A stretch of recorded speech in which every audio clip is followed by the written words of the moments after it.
So when I say risk-reducing double mastectomy, people know what that is, largely because of Angelina. When I said it, people thought I was off my banana boat because it just wasn't a done thing. I'm Dr. Tina Kaiser, and as Leah likes to say, I'm the sciencey one. And I'm Dr. Leah Sherman, and I'm the Cancer Insider. And we're two naturopathic doctors who practice integrative cancer care. But we're not your doctors. This is for education, entertainment, and informational purposes only. Do not apply any of this information without first speaking to your doctor. The views and opinions expressed on this podcast by the hosts and their guests are solely their own. Welcome to the Cancer Pod.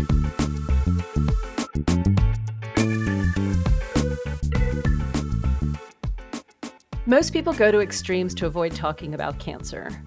Gila Pfeffer wrote a whole book about it. Writer and humorist Gila Pfeffer is a previvor, a survivor, and a breast cancer prevention advocate. Her award-winning memoir, Nearly Departed: Adventures in Loss, Cancer, and Other Inconveniences, is both hilarious and heartbreaking. It turns the unthinkable into something deeply funny, totally honest, and very hopeful. Gila's writing has appeared in the New York Times, The New Yorker, Oprah Daily, Today.com, and McSweeney's. Her Instagram series, Feel It on the First, uses cheeky photos to remind women to prioritize their breast health and do their monthly self-checks. From her experience as a BRCA1 gene mutation carrier, she's become passionate about genetic testing and risk profile assessment. She's a mom to 4 grown and flown kids who reluctantly admit she's cool. She lives in New York City and London, and she is here with me today. Gila, welcome to the Cancer Pod. Thank you so much for having me. That was the best intro I've ever had in my whole entire life. Oh, for coming from a writer, that is Yes. an honor. Oh my gosh. I am going to be transcribing that when this episode airs, and I'll be using it. So thank you for the free work. I will send you an invoice. Cool. So hi. I have no idea how to start now. Yeah. Well, I mean, I think we could just get into it. I think the reason we don't know how to start is because now we're suddenly formal, and we just had like a 15-minute informal conversation about, just life in general, and the fact that we are both self-designated or self-described analog girls. That is right. We are. I know. As soon as I always feel like I'm the frog from the cartoons, like as soon as the camera goes on, I'm just like, yeah. And only Gen Xers, analog girls will understand that reference. But that's right. I might. It's like I'll perform, and it just sits there not doing anything. And then, of course, it is a star of sound and stage and screen when the cameras are off. Exactly. That's right. Hello, my honey. That's yes, I love that frog. He I has do a name. I wrote about this. His name came up in a humor piece I wrote once, but I had to research what his name was. I think it's like something middle initial frog. I'm gonna look it up and email it to you. I think I looked it up. We were at Disney. Was it Disney? I was somewhere. Wherever he's from. He's not Disney. He's Warner Brothers. Anyways, yes. I was somewhere and I looked him up. There you go. Yeah. So I used to know it too, but I know exactly what you're talking about. What we're saying is that a lot of good stuff happened off mic and off screen, but we're going to make up for that by bringing better stuff right now. That's right. Okay. That's right. And speaking of better stuff, actually, it's not better stuff. It's equally as good stuff. In preparation for this, I read your McSweeney's article. My favorite. Oh my God, that is I so ever good. Is it? I loved it. Okay, so Gila wrote an article, a story. It's in there. In this case, it's an open letter. So it's based on something factual. Like I didn't make it up, but it's an imagined letter that I'll never send to. Take it away, Leah.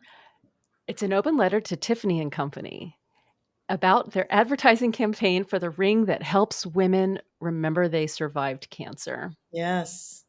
It's hard to remember when you went through cancer. It's easy to forget. Yeah, all those scars. Where'd these come from? I don't know. It's like when you bump your knee and you're like, there's a bruise, and you're like, where did that come from? Where did these scars come from? Cancer is exactly like bumping your knee and forgetting that you did that. I think that the entire oncology world needs to understand that going forward. But yeah, that article, I mean, that piece it's a piece of satire, and of course it's in McSweeney's, which indicates that it's satire or humor, because that's satire and humor publication. But I was inspired to write that when this ad just popped up in my feed. We get these random ads and you ignore them, ignore them, ignore them. And this thing just popped up in, I forgot which social media feed, and I felt something inside and I couldn't identify what it was, but I took a screenshot of that ad. It was simply an ad of Tiffany's logo. It was a hand with a ring, and the copy read exactly as described from the piece. The ring that helps women remember they survived cancer. Now, I have an English literature and marketing background. That's what my degree is in. I did work in marketing. So I understand that this was just bad copy. That much was clear to me. Someone hastily wrote this, didn't read it out loud and say, I wonder how the consumer might read this. But it definitely, the way my laugh at everything brain works, I said, this is going to be something. Took a screenshot, put it aside, and it just kept churning in my head. I think it took me 6 months until I finally understood what I wanted to do with it. And it just poured out of me like this letter of mock rage, basically just laughing at the fact that why would a woman ever need a ring or anything the wording was to remind her that she survived cancer. It wasn't to celebrate that she survived it. It Right. wasn't to mark a milestone. It was just ridiculous phrasing. And so, of course, I wrote this piece that I revisit every year in October. I love it because it's so pure and so true. And it really resonates. I get a lot of feedback on that still. I think I wrote that 4 years ago. But there's just something, it's a perfect storm of, pinkwashing and something corporate, wanting to do the right thing, but being a little bit misguided and just getting the message wrong. So that was my way of taking back my power and making people laugh in the process. What they need is a ring to help women forget. Yes. Like Tiffany, if you're Men listening. in Black, like that wand, that Yeah, right? exactly.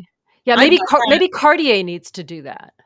You can pitch that. I'm not gonna steal that idea because that's not the kind of person I am, but I will help you market it when it comes out for sure. Okay, thank you, because I really need help with marketing. I appreciate So that. now we need T-shirts that say "Analog Girl," Mhm. and now we need a ring that helps us forget things. Okay, I'm making a list. Perfect. So, in your book, which I loved, Thank you.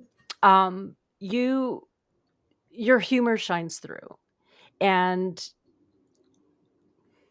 I don't know how to say this. So, having been raised Jewish myself, there is this innate humor that Jews tend to have, For sure. and it's a little dark. That's how we roll. It's how we roll, and so I was cracking up reading your book, but I know that some people, like, when I make jokes, like, they don't know how to react. Like, were you afraid people wouldn't know how to react to a book about cancer being funny? That's such an interesting question, and for all the interviews I've done, no one's ever asked me that before, so give me a second to think about it. Okay. Um, I think that I was not afraid of that, but I was aware that that might be the case with some readers. I'm very aware of the fact and remind other people of the fact that different people process adversity and challenge and grief and trauma differently. So while my go-to and my whole family's go-to technique and tactic is humor, other people feel that that could be irreverent or inappropriate. I wasn't worried about it because I kind of I worked really hard and really long on the title and the subtitle. And my hope was to convey that this is a book about difficult things written with a lot of humor. But I am very conscious of the fact that there are women who are going through or have been through breast cancer who may see things differently. I've had women reach out and say, hey, I really want to read your book, but I'm in the throes of it now. I can't read it right now. It's on my night table and I'll get back to it. And they have written to me a year later to say, I read it after the fact and thank you for making me laugh. It was great. I worked really hard with my editor to get the tone and the balance right. Meaning, I didn't want to be too flip, like cancer, lol. Am I right? Because that's not the kind of humor I'm going for. Like I'm not brushing it off. This is very serious. my mother died of cancer, her mother died of cancer, my father died of cancer. Like, that's not funny.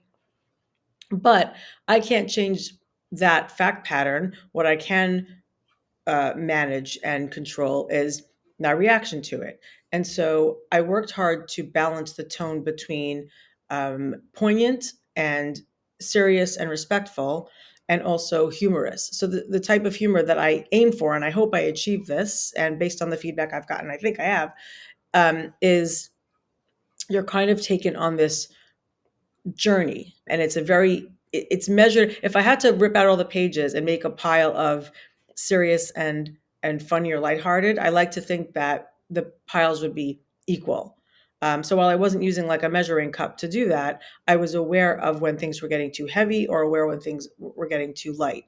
And I think that in doing that, the book's been out over a year now. I think that what I have achieved is the people looking for humor got what they wanted. The people looking for, a somber, serious tone got what they wanted. And each group also got maybe a piece of the other category that they didn't know that they were looking for. How's that for an impromptu answer? The Yeah. question I was not posed earlier. Yeah, I did not prep you on these questions, obviously. Nope. Um, because there are parts that are very serious. The first one that comes to mind is when your mom, the way she told you that she had cancer Yeah. is, I mean, it's borderline's absurd. Yes, the truth is definitely more entertaining and funnier and sometimes more heartbreaking than fiction. And that's kind of where the book opens. After I get through the prologue of doing my favorite thing, which is filling out intake forms at doctor's offices, the book opens when I'm 18 and about to board a plane to Israel for a second year of like a second gap year of study. And, of course, I don't address ages 0 to 18, where I take you through my, teenagehood and why I was so excited to get out of the house and spread my wings and, new life, who dis. And essentially, as I'm about to board the plane after this whole goodbye with my family, I'm the oldest of 5 kids. My siblings were there. My dad was there.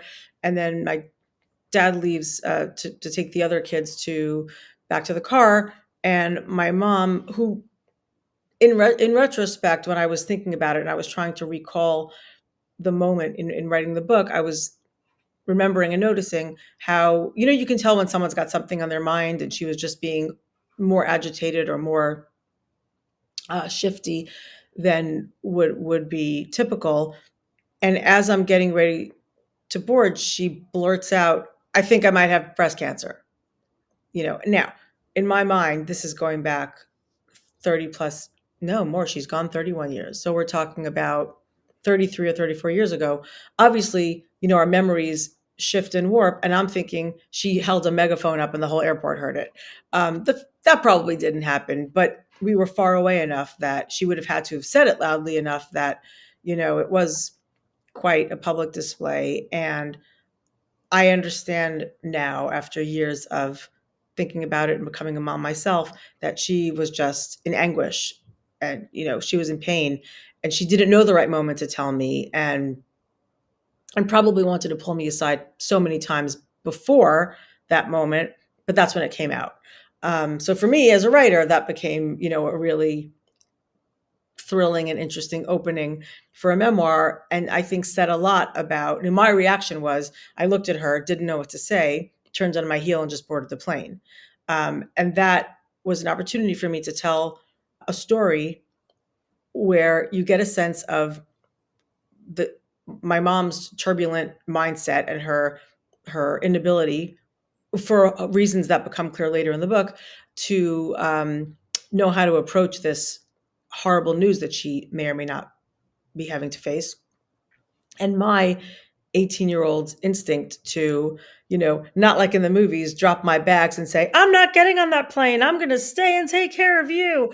That's the Hollywood moment. And I didn't do that. And that was hard to write. I had to I had to paint a very honest and unflattering picture of myself. So when people say, what was the hardest part writing this book, they assume I'm going to say, oh, revisiting all the painful memories. And it wasn't, because I processed those.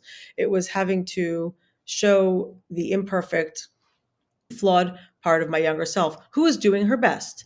And so, you know, the way she told me, and even the way we spoke about it in the 2 years afterward where she was going through treatment, and the way my household just, all the tough times we went through, not only with her being sick and, from the cancer, but from the treatment, and the financial difficulties we had, which of course fed even more into how bad things were. It very much informed my choices many years later in terms of how I related to my kids and how much I wanted to shield them. They were much younger than I was at the time that my mom was diagnosed. But, the book is kind of like a mirror image. It's in two parts. The first half is, this is what happened to me in my life and how I lost my parents and how they dealt with their medical issues and their communication. And the second half is my response to that. It's me, um, empowering myself to make other choices. Even though I was facing the same type of challenges, almost literally, I very much took what happened. My experience with them made me sort of flip the way I dealt with it. And, in the end of the book, I thank her for that. I thank her, wherever she is. I hope she can see what I've written, but I thank her for everything that she did and went through, and our interactions, for better or for worse, allowed me to make what I think are better decisions. One thing that you did different was not sharing with your very young children what you were going through. And then by the end of the book, things I don't wanna give it away, Yeah, but, it's okay. My like kids know. like I literally wrote a yeah. book and they've all Oh, read I know that yeah, no, yeah, I know they know now, but, I mean, you put on quite a show it. Mhm.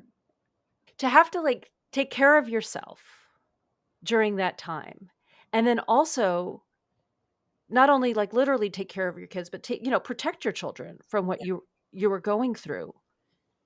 I mean, that's a lot. It is a lot, but I also have to say, it saved me. And what I mean by that is, you know, at the time of my, and we haven't even addressed, and I think it's important here for me to say that my breast cancer was not your sort of classic, I found a lump, I went to check it out, we biopsied it, it's cancer. And it wasn't, I was in the changing room trying on a bathing suit and I saw a shadow or a sliver and I went to my doctor. It was me being very aware of my family history, and it was me being hyper vigilant from a young age about breast cancer, going to specialists, doing self exams, getting my first mammogram at 30. It was very much on my radar. And I understood, having lost my mom when she was 42, her mom was 49, you know, without any knowledge of genetics or even before there was the internet, I'm like, this thing's coming for me. I better do something about it. So when I ultimately decided at the age of 34 to have well, at the time we called them preventative double mastectomies. Now we refer to them as risk reducing double mastectomies. And this was this was 5 years before Angelina Jolie made it a thing. So when I say risk reducing double mastectomy, people know what that is, largely because of Angelina. When I said it, people thought I was off my banana boat because it just wasn't a done thing. And, that coming, and I'm sorry for the longer answer to your shorter question, but I think it's important to set up the fact that when I chose to undergo this, very invasive surgery with a reconstruction from my stomach, fat, and muscle, it was going to keep me out of commission for about 6 weeks. I found the language to describe to my little kids what was happening, not through the lens of breast cancer, but through the lens of keeping mommy healthy. They were 1, 3, 5, and 7 years old. And all they really cared about was, is mom going to be around for bed and bath time or isn't she? Is mom making us dinner or isn't she? Like, I was just their mom. And so the way I explained it was, mommy's having surgery on her tummy because, that's where the reconstruction was coming from. And frankly, that's what was eye level for them anyway. So it was easier for me to describe tummy than get into, breasts and what that means in terms of my health. I'm having surgery on my tummy to keep me healthy. And they had no further questions because God blessed me with kids who were happy to just skip along and get on with it. And it was when that preventative surgery revealed early but aggressive cancer already growing in one breast that it became more of a, okay, what are we going to say now? Do we have to say anything? Because I did end up needing, we did a node dissection in my armpit, and they said, oh my God, there's micrometastases. Like, you really caught this as it was happening. And I went on to have 8 rounds of preventative chemotherapy, and then my ovaries out at 35, all of which is exactly as much fun as it sounds like. But in terms of protecting them, you know, of course, I had my own experience with my mom very much baked into my DNA, where every instinct in me was, how do I shield my kids from this? How do I prevent them from feeling the feelings that come along with knowing that your mom is sick? I wasn't sick. I had already had the cancer taken out, and all of the treatment afterward was very much preventative. So I didn't feel good about having to.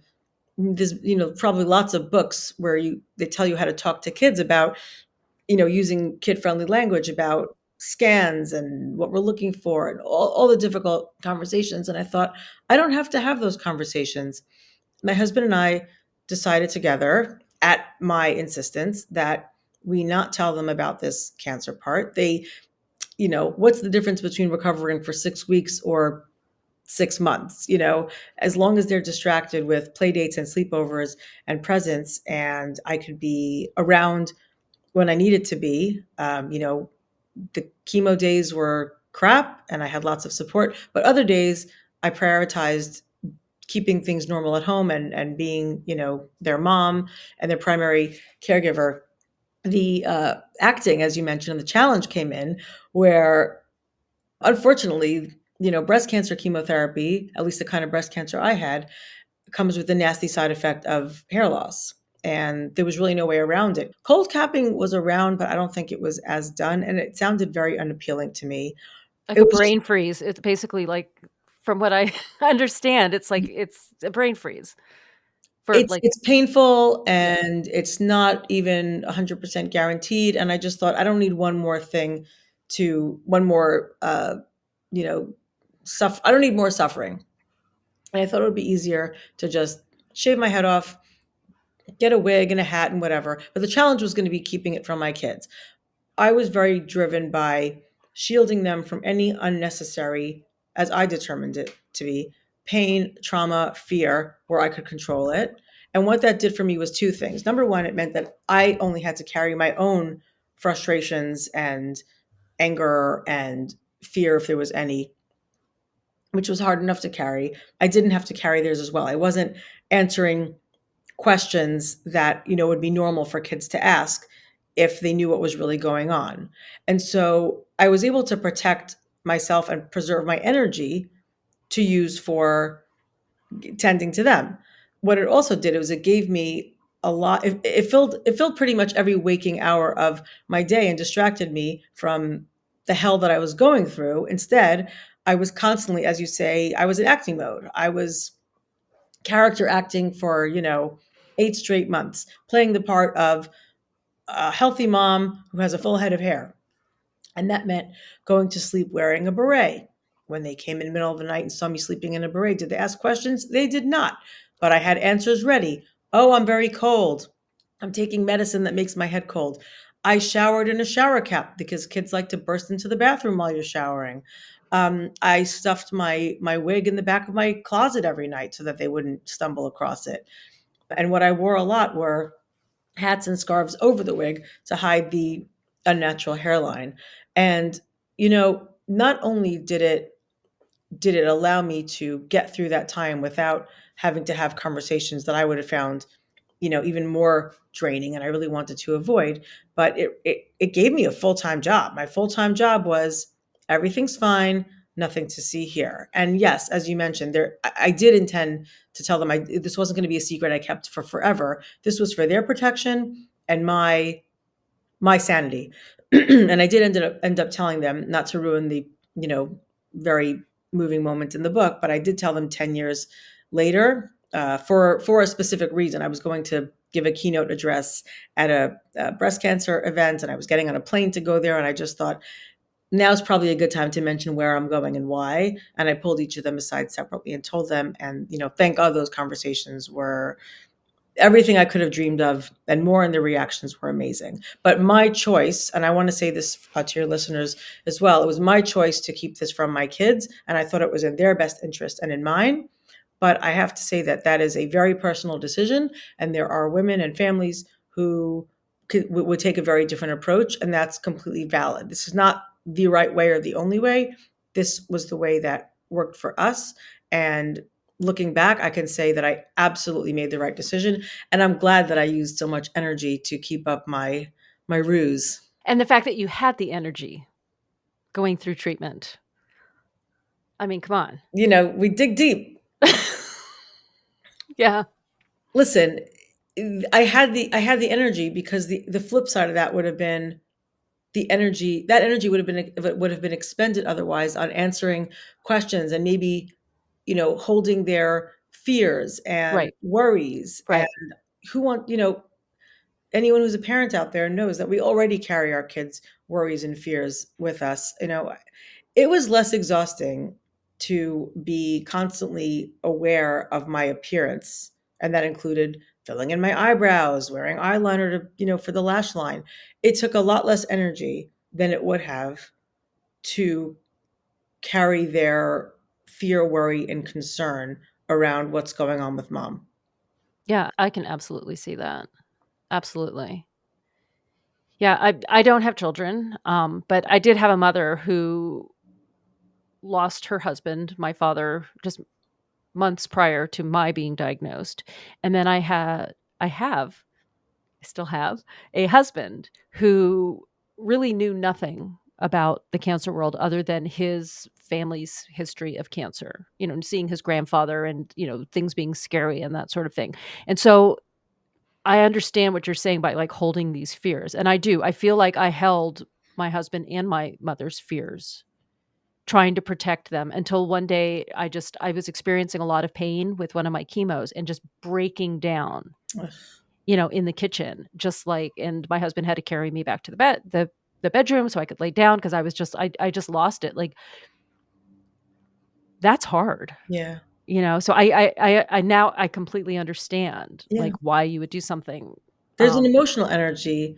I don't know if people think about emotional energy as much as physical energy. Like, sure, treatment is, whether you're going through chemo, radiation, uh, tamoxifen, Arimidex, Lupron, these all come with physical side effects. But for me personally, it's easier to power through physical adversity than emotional adversity. I find that the emotional and mental toll is much more draining. So when you have to put things in order of what's, easiest to hardest, I'm going to power through the physical part, which, by the way, can be sort of masked or carried by a support system. So my friends and family and neighbors stepped in to help when I didn't have the physical capacity to do something, but there's not much they could do maybe to help me shoulder the emotional load. Like, that's inside me. No one's going to carry my kids and even my husband's mental and emotional pain or worry. So if I'm, you know what I mean? Like, that's gonna take up more of me. So you understand. And again, you said something earlier about Jewish people turning to humor and dark humor. It is a great coping mechanism. It is a great tradition we have. I know Viktor Frankl writes about that in Man's Search for Meaning, which I don't know if anyone's read that, but he's writing about his experience in the concentration camps during the Holocaust, not about the camps themselves, but about what allowed people to go on, what gave these people, four of whom were my grandparents, all of whom survived the concentration camps, all of whom had, a number tattooed on their arm, what gave them the will to wake up the next day and the next day and the next day. And he writes about the power of humor and cracking jokes. They would crack these, deeply dark awful jokes. And he said that one of the signs that would indicate to him and his fellow inmates that someone wasn't doing well was when they lost their humor or when they weren't responding to the typical jokes. And that was the time that the inmates would try to rally around that person and lift them up again. I mean, we cannot imagine what that could have been like, not knowing what the end is with chemo and radiation and all that. Like, we had an end date. They told you you're going to start on this date and finish on that date, and then you'll ring the bell and have a party. So humor is very important. It's paramount to survival for me on a micro, but for our people on a macro, for everyone, really, I think. Yeah, yeah, and there is some sort of a genetic imprint, I think, for us in that, like, I remember my grandfather, when I was little, I thought like, "Oh, he's so mean." But he wasn't mean, it was sarcasm, Yeah, like, I didn't get it, I was, like, so little, but then, like, then I inherited that, apparently, and sarcasm is our superpower. yeah, I love it. I think I wrote a joke on one of the platforms somewhere. Uh, my superpower is my friends don't know if I'm being sarcastic or serious or something along those lines. And it's fun. Yeah, it shouldn't come off as mean. I can understand how as a child you might have thought that, but if we don't laugh, we cry. yeah, and that kind of explains, at least for me and for you, going through cancer treatment, Yeah. you What are we know? going to do? My grandfather used to, he would tell the story of him coming to the US after the war, after he'd been liberated and the hell that he went through. And he would tell the story about how, he was from Poland. And he said he started at some kind of hat selling business. And I'm going to do the accent here. And I was selling hats and everybody was wearing hats. This must have been, I guess, the 1950s. He goes, and then John F. Kennedy was the president and he didn't wear a hat. And everyone stopped wearing hats. And this is a line we say in our family all the time. And what should I do? Cry? I'm not a baby. And he went and figured something else out. He started selling zippers and buttons and some other trimmings. But we think about that a lot. Like, what should I do? Cry? I'm not a baby. Now, crying is important. It's an emotional release. I'm not here to say crying is not important or good. It is. But it's more, you can cry and then get on with it, or you can cry while getting on with it, or you can cry and laugh at the same time. But that's what I tried to do, and that's what I tried to be, and I try to make space for the full range of emotions while doing what I have to do, because ultimately, no matter what my reaction was, I was doing what I had to do. I was going for screenings, I had my surgery, I had my treatment. um, you know I asked my oncologist early on. I said, before treatment, before chemo, I said, well, you've already taken the cancer out. My breast tissue is gone and you've gotten any nodal involvement out. What if I didn't have chemo?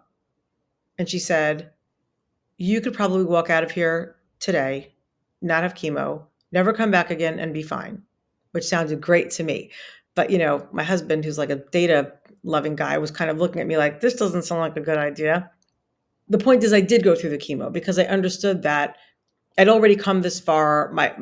In the spirit of being preventative, why would I leave any door unlocked? I wanted to, seal every possible entry point. And so with whatever my reaction was, I was still doing what I had to do. I still got through it.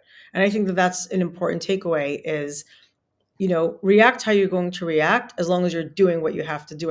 I wasn't letting my emotions steer me away from the practicalities of taking medical advice and doing even, the worst treatment that I set out to avoid. I still did it. But there are times in the book where you are hard on yourself because you did everything. You went for your screenings. You were on high alert and you were still diagnosed. And so, like, there are a couple times in the book where you're just like, I did everything, like, why am I going through this? It was annoying, Annoying. inconvenient, to borrow a word from my subtitle. I mean, I don't think I was being hard on myself. I think I was just sort of shaking my fist at the universe, going, I did everything right. I used to liken it to a castle. And, I put a moat around my castle, and I put a drawbridge that I kept up, and I put guards around the castle, and I put crocodiles in the moat or alligators. I don't know what goes in moats around castles, but I installed this, what I thought was a foolproof, invasion-proof security system, and then somehow the enemy I was trying to keep out tunneled up under the water, like sort of shot through my, you know, I picture myself at sort of a fireside medieval reading room in this castle where I would have spent my, royal days wearing a fabulous velvet gown with big sleeves. But it still found a way in. And I was really angry about that because I had done everything right. I really had listened to what the article said, and I exercised and I breastfed, which, is one thing that's advised to women in the general population to keep the ducts clear. But ultimately, I learned that genetics are genetics, and it's great that I did everything right. And it was important for me to know that I left no stone unturned. So the opposite of what you said, I couldn't be hard on myself. I couldn't blame myself because I did everything right. But boy, was I pissed off when I found out about that diagnosis. But but like the doctor said, you saved your own life because of your hypervigilance. Yep, I sure did. My mom was diagnosed at 40. And even though her diagnosis was quite late stage, in my mind, I just thought 35 was my cutoff. 35 was when, that's a 5-year window of time to play with. So I thought if I had finished having kids before 35 and did any preventative surgery before 35, I'd be well ahead of the timeline. But I guess what I didn't understand or know about cancer and genetics is it's not as neat and tidy as that. It's not an exact science like that. And I don't know how long it had been living in her before her diagnosis. So, listen, all we can do is our best. And I'm really grateful. I'm grateful to be living in a time when I have these options available to me. I'm grateful to have a supportive spouse who never once said, that surgery sounds crazy. He said, do it, do whatever you have to do to stay with us and, to be in our lives and, not find yourself in the same situation that you and your 4 younger siblings were in. I'm grateful to live in a time of genetic testing and lots of information, and I can take advantage of that. But, this thing still happened to me, and it's a cautionary tale. And I use that. I could keep it to myself, which would be a valid choice. And plenty of people who go through something similar do that. But I need to make meaning of it and write a book about it and shout it from the rooftops and do my Feel It on the First campaign. That's how I make sense of it and keep it top of mind. Okay, so let's talk about that. Your breast cancer advocacy and Feel It on the First. Let's. So, this is where I'm gonna insert pictures. Oh, cool. Yeah, that's a fun part about video. So if you're listening to this, go watch it on video and you could see some of the pictures or just go to Gila's Instagram, especially around the first. So how did that come about? So I think I've been doing my Feel It on the First campaign for, it's got to be 7 years now. And I can't even remember. I cannot remember what first inspired me to do it. Well, I set out to be a breast cancer prevention advocate, not immediately after the surgery and the treatment and whatever. A couple of months after I finished all of the breast cancer treatment, my family and I moved to London for my husband's job. So that was always on the radar, also while going through treatment and protecting my kids from knowing what was going on, a lot of my energy went to getting ready for this big move to London. What school are they going to? What items do I have to buy to put into the 40-foot container? So I had a lot of good distractions. And I always knew that I would want to share my story in some forum and talk about it. But, it took a few years to kind of settle into our new lives in London and learn how to drive on the other side of the street and all those kinds of things. And the fact that they say courgette instead of zucchini. When I first got there, I'm like, they don't even have zucchini here. Yes, they do. They just call it something else. So, it was learning all that. And this desire to share my story and to make it count for something and to inspire others to take more precautions and be more vigilant kept eating at me. What I did do was I was from day one involved with an organization called sharsheret.org, and that means chain or link in Hebrew. I'd gone to high school with the founder who, unfortunately, we just marked her 10-year anniversary of her passing, but she started this organization which supported young women in the fight against breast cancer, specifically young, because a lot of the organizations out there at the time focused on women in their 60s and 70s, and women in their 20s, 30s, and 40s have a very different set of needs when it comes to breast cancer support. So I was involved as a volunteer. So in that sense, like I wasn't out there. I didn't have a story to tell yet, other than that my mom and her mom had died. So I knew it mattered to me. But when I was getting ready for surgery, I leaned on them for support. They're called Sharsheret because their core program is a link program where they'll pair you up with somebody who's been through something similar to you and has come out the other side. Similar to you, meaning your age bracket, your where you are in life. I was a young mom of four, and so I wanted to speak to somebody who was sort of young and a parent and understood those particular needs. If you're 38 and single, you don't want to speak to somebody who's like me necessarily, because the practical implications are different. So I leaned on them for that. And I think that, as my story kept changing, I needed a different kind of support from them.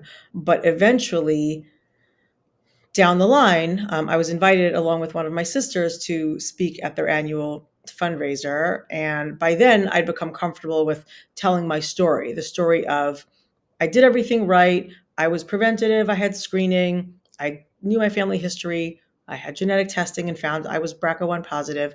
I had a preventative surgery, and I saved my own life in doing that. That was kind of the story. And I think it was around that time that I started writing more publicly. I started a blog, which is now defunct. Don't even worry about it. And I just knew that I wanted to start connecting with an audience beyond my immediate community and circle. So when I finally started a public Instagram account, which now is at Gila Pfeffer, I don't even remember where I thought of the phrase "feel it on the first." I did not invent that hashtag, because when I went to use the hashtag, it was already there. It was not very populated at the time. But so I want to be clear that I did not, can't take credit for inventing it, but I sure do lean into it. And I just started posting a photo every first of the month of me holding up two spherical-ish objects to my chest. The idea being that every month, Gila Pfeffer shows up holding two basketballs or two lemons or two dreidels for Hanukkah or two donuts. 1 year, 2 years ago, I was in Miami Beach and I gathered sand into two big mounds in front of me, and I like lay down in front of them and hugged them to my chest and made my daughter take a picture. I haven't run out of ideas yet, but I've never repeated an image. And the idea was that I would use humor, tongue in cheek, something that brings the temperature down when it comes to talking about breast cancer, with the hashtag "feel it on the first." And I use it as an opportunity to remind women to not only do a self-exam every month, which is very important, but to see where they are in the screening process. I have a friend who called me a couple of weeks ago to say, "Oh my God, I think they found something in my mammogram," and I could kick myself because I thought I was on schedule for my mammograms, but I realized I skipped a year, right? So time moves very quickly, and it's very easy to think that you had your screening last year when, oops, it's been 3 years. So in these monthly reminders, I say, have you spoken to your doctor? When was your last screening? What kind of screening do you need? Know your risk. There are ways of assessing your risk. There's something called I think the Tyrer-Cuzick method, and I can give you the link to share in the show notes, where you kind of plug in some information about yourself and understand basically what your risk level is. And it's not that you're going to go make medical decisions on that basis, but it's a jumping off point for a conversation with your doctor about how high is your risk. And I think it's important to point out that no one has zero risk. Anyone with breasts is at risk for breast cancer. family history or not, genetics or not. This friend who called me had no family history, no genetics. She's actually, so in the process of finding out right now, I don't even know how that story ends actually. But she knew to turn to me for support because I'm the breast cancer lady and I'm always going to say the right thing and not say the wrong thing. But Feel It on the First is a campaign that I run on the first, but also throughout the rest of the month, um, which is a fun and not scary way of remembering to prioritize breast health. And I have to say that over the years, I've thought, oh, people are probably tired of seeing these posts. Maybe I'll just stop, end this thing. And just when I'm thinking that, I'll get another DM or email, which I frequently get from a woman saying, I just want to tell you that because of your posts, I remember to check myself and I found something and I went to my doctor. And often they'll say, and it turned out to be nothing. Amazing. But sometimes they'll say, it turned out to be something and we're waiting for results. And I encourage them to, I don't know who these people are, but please follow up with me and let me know how that turned out. And they will always write back and either say, thank God it was nothing. It was, we were worried, but now it's nothing. Or they'll say, guess what? We caught it early. I'm going to have chemo. Here's a picture of me going to surgery. Here's a selfie of me in my gown. Um, and it's amazing how they're coming to me from a place of empowerment. They're not saying, oh my God, I'm freaking out. They're saying, because of your posts, I checked myself. We found something earlier and now we're treating it. And while I'm not Angelina Jolie and I'm not reaching people in their millions, one person at a time is plenty for me because there's a Jewish concept of when you save one life, you save a whole world. And if sharing my story or a hilarious picture of me holding up two, you know, steering wheels or bicycle tires, I'll use anything as a prop. There's pumpkins all over New York. I stop, I pick them up, I make some stranger on the street take a picture of me.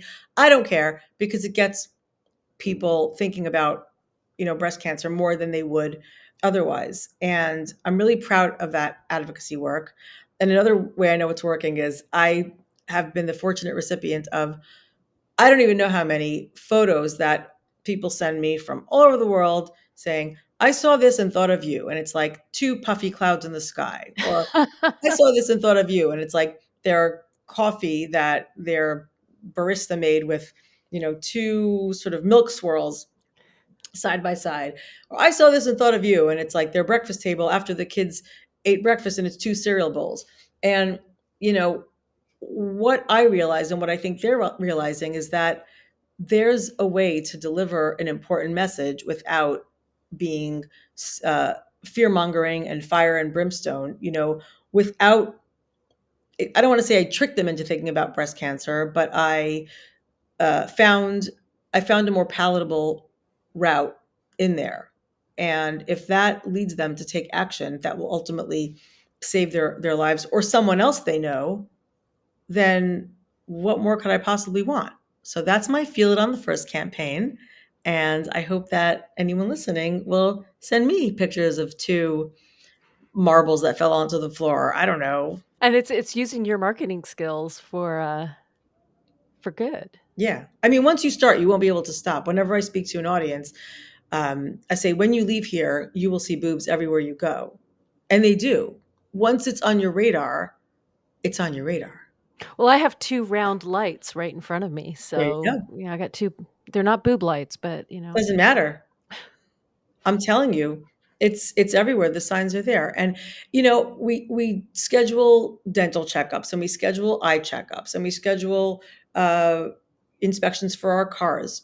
We understand the importance of preventative care in many other aspects of our lives, but when it comes to breast health, which it, you know it's another part of our bodies. Either it's something that we just either don't want to think about, or maybe it's like this. If you don't take care of your eyes, it's very clear what's going to happen. You could run into a vision problem or something else. If you don't take care of your teeth, again, we understand very clearly what the damage is there.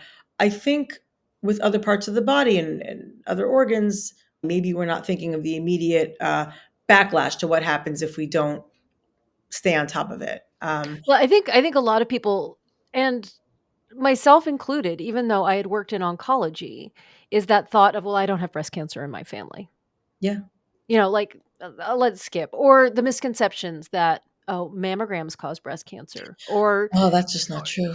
yeah, but that's still out there. Being on social media is just it's a nightmare because you see all of this. But Yeah. then I also see women saying, "I'm going in for my first mammogram and I'm afraid Yeah. it's gonna be painful." So there is that around, that fear of, is it gonna hurt? Is it gonna cause whatever, Yeah. myth is out there, so there is a lot around it. And I think it's just dispelling those myths. And it it can be painful. What I usually do is I comment and I'm like, try avoiding coffee for like, a few days before your Mm, mammogram to kind of like that might help with the discomfort. And then you see women posting in response, well, it's a lot more painful, breast cancer treatment. right. But that's hard for somebody to wrap their head around as well. Yeah, but I say that. I say, for people who don't want to know what their family history is and don't want to ask if anyone in the family had breast cancer or even do genetic testing to find out if they have a predisposition to breast cancer, to those who say they don't want to know, I say, well, it may be scary to know, but it's a lot scarier not to know because whatever's there is there, whether you're choosing to find it or not. And the question is are you going to find it before it finds you? And the best option would be to be able to eliminate it, from our landscape altogether. But currently, that's not the situation. What is the situation is that there's a ton of good research out there. There have been tremendous strides in treatment and dealing with side effects of treatments. I know that even in terms of mammography, I don't think it's available yet, but I've read that there is something in the works around a different type of mammogram that doesn't squash your boobs between two plates. It's something that happens fairly quickly and with some other kind of device that has the same capabilities as a mammogram. And again, it's not available yet. And I turn to reliable experts like I have a friend named Dr. Eleonora Toplinsky. Do you know her? I follow her. I don't know her, but She's yeah. amazing. She's amazing. She is quick to respond to any new headlines in the breast cancer space, in the gynecological cancer space. She's a gynecological oncologist. She's got a cool book coming out next year called Beyond the Pink. I read a manuscript. It's phenomenal. And it's important for people to turn to reliable sources like that. Dr. Robin Roth, she goes by the Booby Docs. And as you say, there's so much misinformation out there that identifying the reliable sources is key. And I've just given you two. And turning to these sources for information. And ultimately, the best weapon in our arsenal still today in 2025, when it comes to fighting breast cancer, is early detection. And the only way you're going to early detect is to be detecting to begin with. There's no workaround around that. Thank you for coming to my TED Talk. Well, thank you for coming to my podcast. Look, I'm passionate about this and I can talk about it all day. And I'm very responsive to anyone who reaches out to me via the many channels through which you can reach out to me, because I do care a lot. And I do love when people have a better outcome than I have. And by better, I mean you got ahead of it and didn't have to endure all the stuff that I endured afterward because you were preventative. That makes me happy. That was the case for my sisters, by the way. I have three younger sisters, and at the time that I decided to do genetic testing, 2005, and then subsequently my preventative surgery in 2008, they were all really supportive, help you with the kids, whatever you need, rah, rah, good for you. That sounds over the top, and we wouldn't do that personally. Like that sounds a bit extreme. They were in their 20s, and one was a teenager at the time. After my diagnosis came back, they all ran to get genetic testing. And two of them, the ones in their 20s, found that they also were positive for a BRCA mutation. They went on to have preventative mastectomies themselves, which came back, thank God, clear. The pathology was clear. The youngest one is not positive for that or the many other genes that have been identified since I had my testing. So the point is that not only did I save my own life, but I like to think that I had a hand in saving theirs too. So when I talk about the power of sharing the story, it had very real ramifications in my own family, and I can see that it has very real ramifications beyond my family, my community, and people I know. And if anybody wants to talk or share their story, ask a question, reach out. I'm here. Well, I absolutely love your story. I'm going to hold the book up because I have the hard copy. Whoops, how does it focus? It's not going to focus, but I have the But it, book right but here. it, yeah, that's weird. Why is it doing that?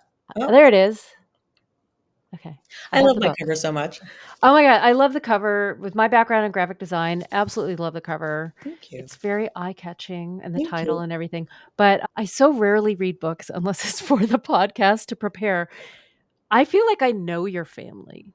Like, I really love this book, and everybody needs to go out and to buy it. Thank you. I do get that a lot, that people will feel like they know my siblings, and my husband Phil, who was and still is a tremendous support. And I love that. In writing it, for all the other reasons, I wrote it for many reasons, but being able to pay tribute and thanks to the people in my life, my friends Effie and Haley, who took me to chemo, my best friend Tamara, these are my real friends in real life. And it was a chance for me to publicly thank them and acknowledge how much they did for me, how much my community did for me. So thank you for saying that. That means that I did a good job. Yeah, and it is so obvious that you had and have a wonderful community and a wonderful support system. Thank you so much for joining me on the podcast. Is there anything else that you want to add or to promote? Do you have anything else coming up? Nothing. I mean, follow, get in the field on the first situation. Find me on Instagram. I am working on writing on my Substack more now that the book is sort of taking on a life of its own. Will I have another book coming out eventually? I'm churning out various ideas. But I think the best place to find me is really Substack. If you're on it, there's a lot of fun happening there. On Instagram, I've got my website if you want to see more, feel it on the first pictures. And Leah, I just want to thank you so much for having me on this podcast. I know we connected a while ago and it was a long time in the making getting together, but it Yeah. feels like this is the exact right moment. And you're one of these people that I could probably talk to for 4 more hours, but nobody wants to hear us do that. So, Well, maybe they don't. Let's keep going. No. yeah. No, but really, thank you. And I think your show is wonderful. I've listened to a bunch of episodes, and I think that what you're doing is tremendous and very much in line with what I'm doing, which is, making information about cancer accessible and not scary and empowering. So thank you for the work that you do too. Thanks for listening to the Cancer Pod. Remember to subscribe, review, and rate us wherever you get your podcasts. Follow us on social media for updates. And as always, this is not medical advice. These are our opinions. Talk to your doctor before changing anything related to your treatment plan. The Cancer Pod is hosted by me, Dr. Leah Sherman, and by Dr. Tina Kaiser. Music is by Kevin MacLeod. See you next time.